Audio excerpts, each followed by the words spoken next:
No, I gotta look at her sideways for her to be like, no, me and Frankie ain't did it, but we played a lot of games. Girl, who you playing around with? You trying to let us think that you? Who the hell is you that you don't want to sleep with the Frankie Beverly? It's the Frankie fucking Beverly, okay?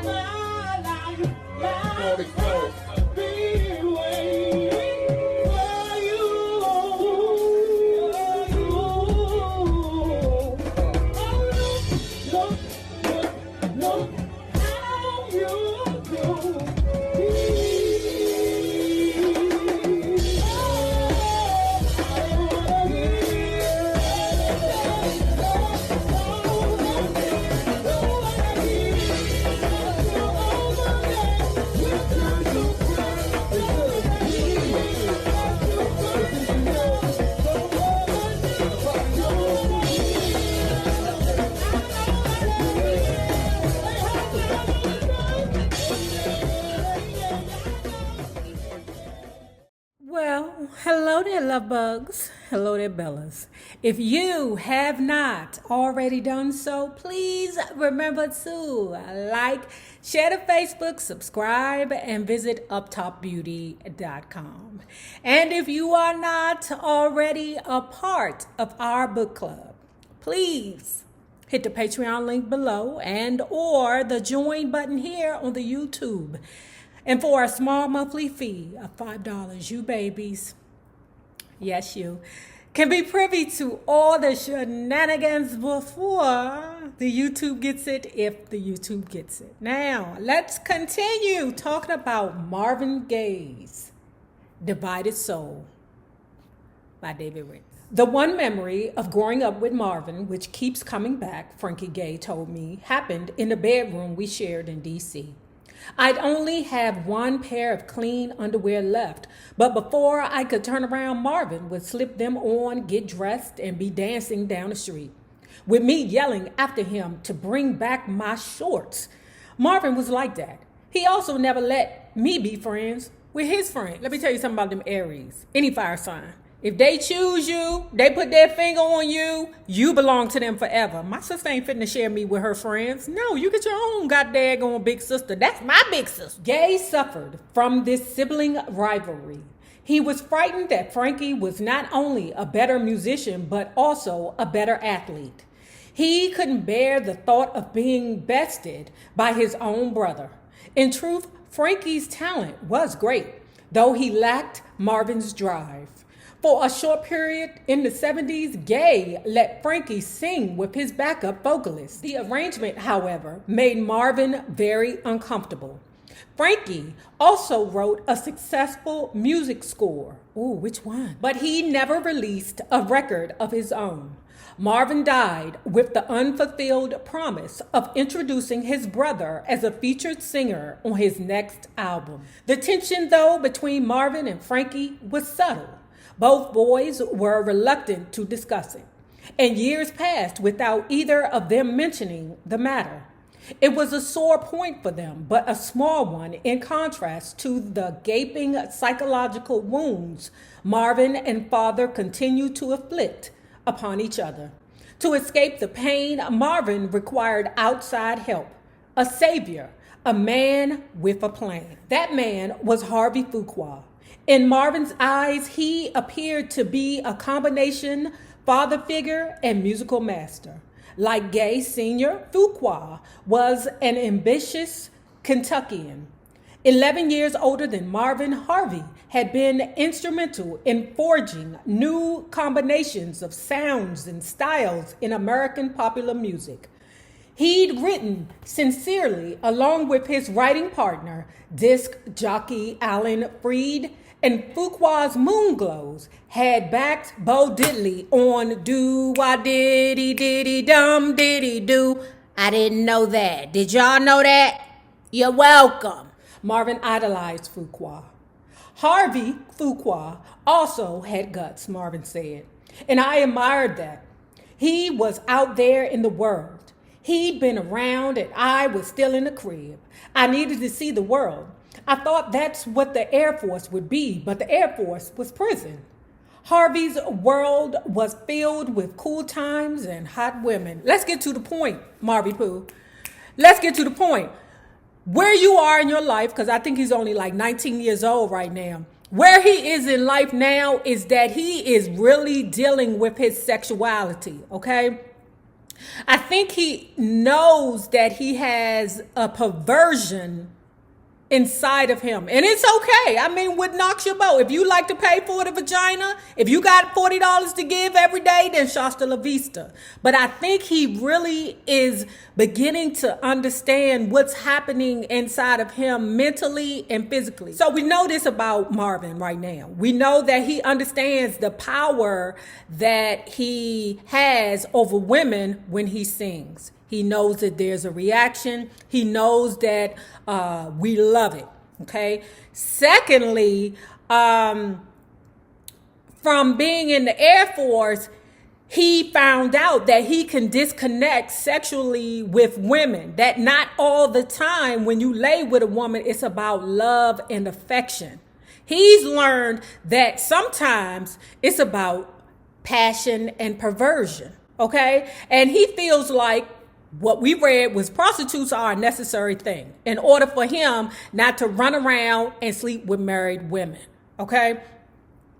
Well, that's funny because it was a lot of ninjas that slept around with Jan. Okay. A lot of, well, Jan said, okay, that she did or did not sleep with the Frankie Beverly. No, I got to look at her sideways for her to be like, no, me and Frankie ain't did it, but we played a lot of games. Girl, who you playing around with? You trying to let us think that you? Who the hell is you that you don't want to sleep with the Frankie Beverly? It's the Frankie fucking Beverly. In November of 1958, Reese Palmer remembered Chester Simmons, who used to sing with the Marquis, was still with Bo Diddley. Bo and Harvey were on the same bill somewhere up in Canada, and Harvey said he might be looking for some new Moonglows. He was having problems with Bobby Lester, his lead tenor. So because we've read the Etta James book also, we know that Etta James was messing with Bobby Lester before Harvey Fuqua. She always had her eyes on Harvey, but for some reason, Bobby Lester had jumped in the way, okay? She started messing with him. Now, we know that Lester has problems because Etta James was the one that told us that Bobby Lester was the first dude that shot up in front of her, okay? And this is during the time that she wasn't even shooting, though. Naturally, Chester mentioned us. And when the Moonglows came to the Howard Theater the same year, we were ready. In early 1959, 19-year-old Marvin Gaye left home and headed to Chicago with the newly named Harvey and the Moonglows. I can't say whether it was more difficult saying goodbye to mother or father. I didn't want mother to think I was deserting her. I promised her I never would. I told her that I was doing this for her. She believed me, and she told me that she knew I'd make it. Now, okay, so I'm sorry, Miss Alberta ain't the bright. Anybody basically could walk up and tell her that the sky is falling and she would believe it, okay? It's one thing to believe in your son, but this is also the same woman that believes in her husband. Miss Alberta, thank you. Shasta la vista. Thank you so much for cooking what is now known as the Marvy Poo, okay? But girl, when it comes down to life decisions, girl, I don't know, girl. Marvin's search for an understanding, supportive father was a source of deep frustration. He never found what he was looking for: acceptance without authority, approval without discipline, love without demands. See, this the book that right there, that description right there is 99.9% of all street niggas. I'm telling you that because I know. Okay, them niggas don't want no discipline. They don't want you around here telling them what to do when to come in the house and how to do stuff. They don't want that, girl. All they want you to do is just shut the fuck up talking. I thought I had escaped. I thought father's prison was behind me, Marvin recounted. What I didn't know, though, was that life is about finding different taskmasters. If you want to grow, you gotta go up against these tough teachers. Harvey was cool, but believe me, he also broke my balls. Broke your balls. That means tough on you. because I ain't got no balls to break. Harvey was a little slippery, said Reese Palmer. He'd take me to the side and say, look, I'm going to pay you a little more than the other boys. Then he'd tell each of them the same thing. Far as money goes, we got room and board and not much else. Who that sound like, y'all? That sound like the Berry Gordy. Remember when we was reading, I think it was the Murray Wilson book?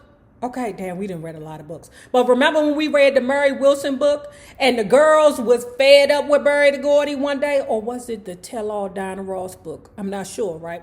But they was fed up with him. And the girl jumped out on his ass when he was about to walk to Motown and was like, Berry the Gordy, where the hell is my money? Berry Gordy had said to them, look, I don't pay nobody else, but here go $1.50 that you can split between the four of y'all. Y'all take this and you go on and buy you some ice cream or something, but don't tell nobody I gave it to you. In Chicago, Harvey asked Chuck Barksdale, who'd been singing with the Dells, to join the Moonglows, thus turning the group into a sextet. Fuqua was featured on most of the leads, James Nolan on others. Marvin and Reese sang tenor, and Chester Simmons and Chuck duplicated the bass parts, giving the group an extraordinary fat bottom. Okay? That's for you musicians to know what the hell I'm talking about, because I don't know what that means. The group lived at 57th and Woodlawn Apartments, owned by the Chess brothers, the same men who owned the recording label for which the Moonglows recorded. When it came to business and music, Harvey was as strict as father, said Marvin. He saw me as a pain in the ass. I was always complaining about not singing enough leads. Fact is, if I hadn't been so in love with show business, I'm sure I would have popped him. A couple of times we came to blows. No matter how much he was teaching me, I still couldn't stand taking orders. He would have dumped me except for my talent. I know I can get away with throwing temper tantrums because of my talent. My talent means money, and Harvey knew that too. Ooh, you nigga! Now we talking about Taco Meat Marvin. Marvin wasn't easy to deal with, Reese recalled. And once he and James Nolan got into a fist fight, man, give me 2 minutes. When I tell you I love them fire signs, man, I love it. They ain't scared to fight nobody. Sagittarians, now Leos, I'm going to leave you out of this because y'all be a little janky. Y'all might not fight them now. Y'all might shoot them. But Leos, you ain't, fitting to get your brand new outfit fucked up. And on top of that, we know that Marvy Poo done got into it several times with Berry the Gordy. He don't care. I love a man that's not scared to fight. I love that stuff. Because me, I don't do no fighting and I can't. I got cousins. Look, One more thing, right? I had some coffee to give me, right? So I was like, Meg, I'm fitting to buy me a condo over there on Chesapeake, right? She was like, Nay, you can't make it over there. I was like, why? She said, Nay, don't go over there. You can't, you're not going to make it over there, girl. You'll be too scared to come out your apartment. She right. Marvin wasn't easy to deal with, Reese recalled. And once he and James Nolan got into a fist fight. Another time down in Florida, Harvey and Marvin went after each other. But you got to remember that when he wanted to be, Marvin was one of the nicest, warmest cats you'd ever want to meet. That's true about them Aries. And then they trick you, okay? They be like buying you shit, doing all nice things to your body, you know what I'm saying? Making you feel all special, girl. And then they trick you, okay? You can't trust them fucking Aries, okay? They will feed you a biscuit and then whoop your ass. He had this low-key ability to make people like him just by being relaxed and natural. He also loved to laugh. Marvin had a lot of sides to him, but his good side was golden. Gaye's drive was unrelenting. He still strove to be the star, and singing simply as one of the boys would never be enough. He required more attention. His talent, his ego, his charm demanded. The original Moonglows had recorded for Chess, and Harvey had established a long-time working relationship with the label. Phil and Leonard Chess had started out in the 40s hustling records out of the trunk of their car. Somehow they managed to tap a main vein of black music, the deep funk of country blues electrified by the city lights of Chicago's South Side. At one time or another, the Chess brothers recorded Bo Diddley, Willie Dixon, Sonny Boy Williamson, Howlin' Wolf, Muddy Waters, John Lee Hooker, and Chuck Berry. This was the red-hot recording environment into which Marvin was thrown. Later in 1959, Harvey and his new Moonglows went into Chess Studios. They recorded That's What Girls Are Made For and Love, I'm So Glad I Found You, which were never released. A while later, Harvey recorded the same songs, this time on his own short-lived label and vocals by the Spinners. In those days, Etta told me I was another Chess slave.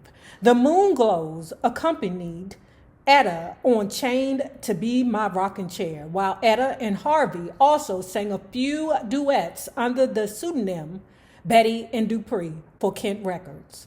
For a while, Etta and Harvey were sweethearts. Oh, no, the hell they weren't. So what it was Etta was a little more established in the business than Harvey Fuqua, right? She was head over heels for Harvey. She was buying him things like little diamond rings, stuff like that. It wasn't much, but it was more than she did for all the other ninjas. She looked at Harvey as her man. She knew that she wasn't his only woman, but that was her man, okay? So they might have been sweethearts on Etta James' side, but not the Harvey Fuqua side. Harvey and the Moonglows only recorded a few songs, and Marvin Gaye sang the lead on only one. Sexually and musically, Marvin was being tested.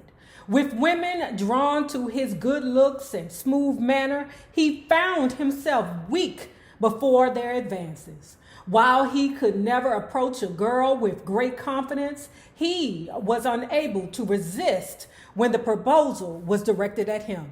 He toyed with sleeping with 2 women at once, he told me, and then 3. Finally, the question became, how many women can one man please?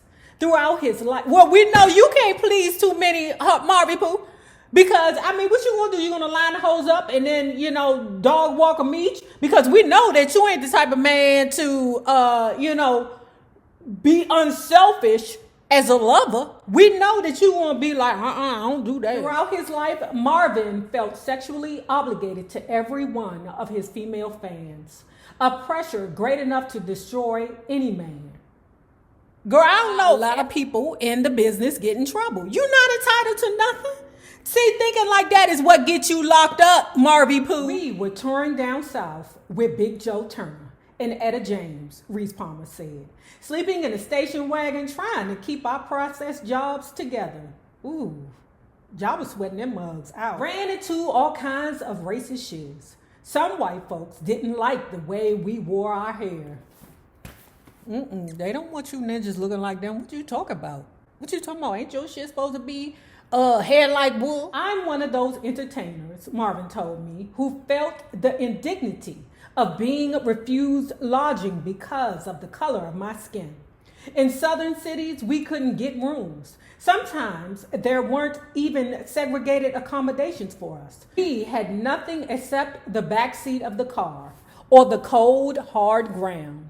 Remember, this was when the white South was going through its agony, hating the changes it was being forced to make. One day in Louisville, Chester Simmons and I were rooming with Marvin, Chuck Barksdale told me. You gotta understand that it been a rough tour. The crowds were small and Harvey paid us practically nothing, though I was grateful for the crumbs. Now on this particular afternoon, we were sitting around when Marvin walked over to the window and just stood there staring outside. Then he announced, calm as can be, I'm going to be a big star one day. What about us? We wanted to know. He smiled but didn't say anything. At first, I was mad, but then I realized that he was right. His ego was huge, but he could get away with it. We got busted on that tour, Reese recalled. It happened in Beaumont, Texas, and we got thrown in the can. Me, Marvin, Harvey, Etta James, and the whole show.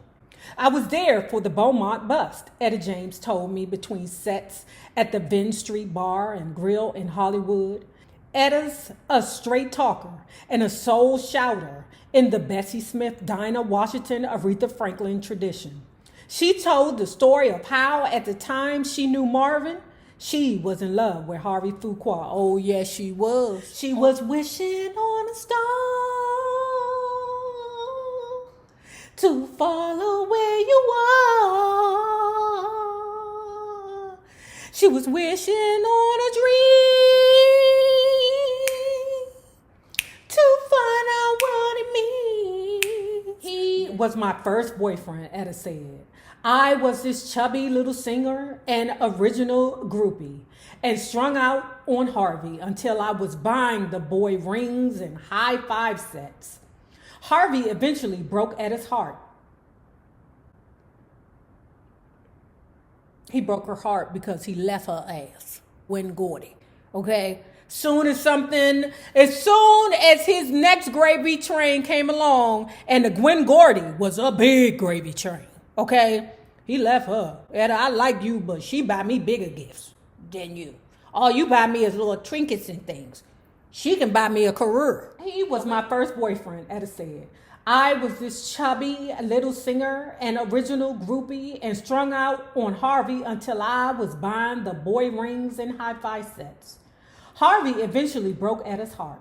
In fact, later she'd record a song called All I Could Do Was Cry.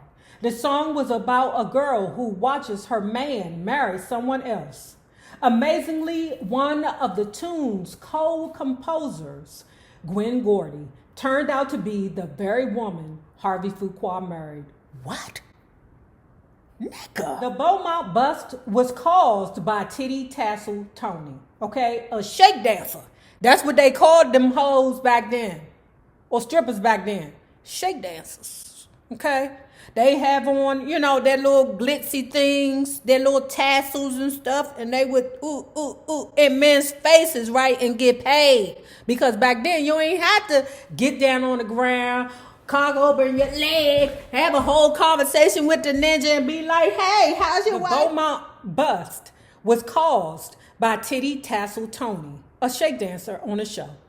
Marijuana joints fell from her bra at a gas station. I remember this story from the Etta James book, right? So what happened was the whole crew is packed in the station wagon. Child, they stop off at the gas station and, trying to fill up or whatever, right? Titty twisting Tony, and while she is, out there running her mouth, some marijuana joints fell out her bra. So she out there talking shiz, okay? Some joints fell out of her bra. The gas attendant saw it. He was white, so he ran and called the white sheriff. White sheriff, it's some niggas down here with some joints. I need you to bust them. The Beaumont bust was caused by Titty Tassel Tony, a shake dancer on the show. Marijuana joints fell from her bra at the gas station. An attendant called the cops, and the entertainment troupe was arrested. One of the girls in the show claimed the pot was hers, thus saving the others. Marvin never served time in jail. His prison was a mental one. He was trapped in his own cage of sexual confusion. Extreme by nature, he chose women as the objects of absolute good or absolute corruption. Thus, his fascination with bought love. According to Etta James, Tony was a professional prostitute, and Marvin was in love with her. Their relationship was marred by sudden spurts of anger and jealousy on his part. She about to talk about this time where all the lovebirds were, going for a beautiful stroll together. Okay, this isn't this book's version. I'm going to tell you the Etta James version, right? So anyway, the lovebirds are walking together. You got Titty Tassel twisting Tony and Marvy Pooh. They up there, they playing, arguing. Harvey and Etta, they walking along holding hands. Then all of a sudden, they start fighting each other. Okay? Harvey and Etta are looking at each other like, should we be breaking this up? Don't get involved in that bullshit. Leave it alone, right? They did eventually, but hold on. So what happened was, they scrapping, right? And they fall into a ditch. They fighting each other in a ditch. Suddenly, Titty Tassel twisting Tony bit a chunk of meat out of his stomach. Marvin yells, Get this crazy bitch off me! Their relationship was marred by sudden spurts of anger and jealousy on his part. One night they fought their way into a ditch where Tony took a bite of Marvin's stomach. Violence would always be a part of his dealings with the women he desired most. He also started dealing with the world through the smokescreen of marijuana. Drugs weren't a product of Gaye's childhood, but a part of his initiation into the professional music world. He experimented with pot only after he hit the road with the Moonglows. His relationship to dope was intense and complex. He started through peer pressure, but soon discovered that smoke and later coke gave him an otherwise feeling he found irresistible. The new Moonglows began crazy and ended crazy, said Chuck Barksdale. Even the beginning was leading to the end, though we didn't know it. Here's what happened. Leonard Chess loved Harvey and wanted to help him in any way. Billy Davis, Leonard's A&R man, was going with Gwen Gordy, who had good connections. Leonard thought it was a good idea if Harvey met Gwen, so he set the thing up.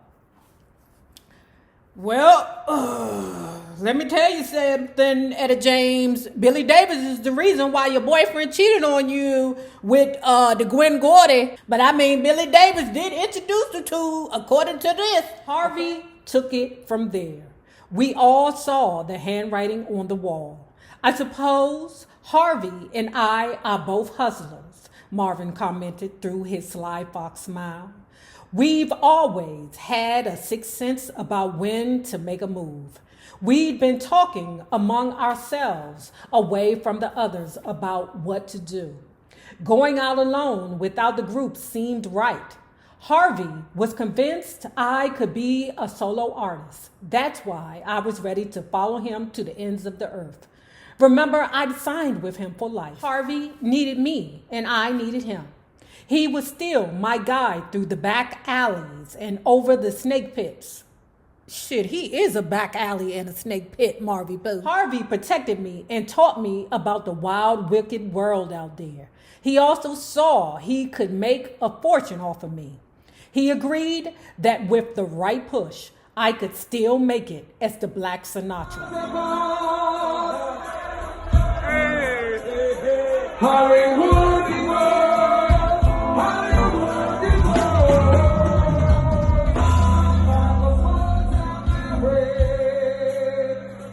lovely white and light, baby Carrie.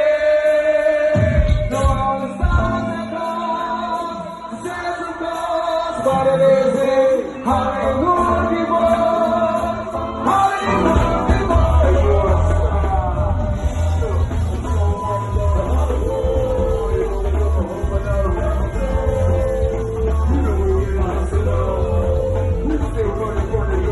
Now, if you have not already done so, please remember to like, share to Facebook, subscribe, and visit uptopbeauty.com. Now remember this, the same people that you meet on the way up will always be the same people that you meet on the way down. My naysayers, my patron loves you babies. Have a good one. Peace.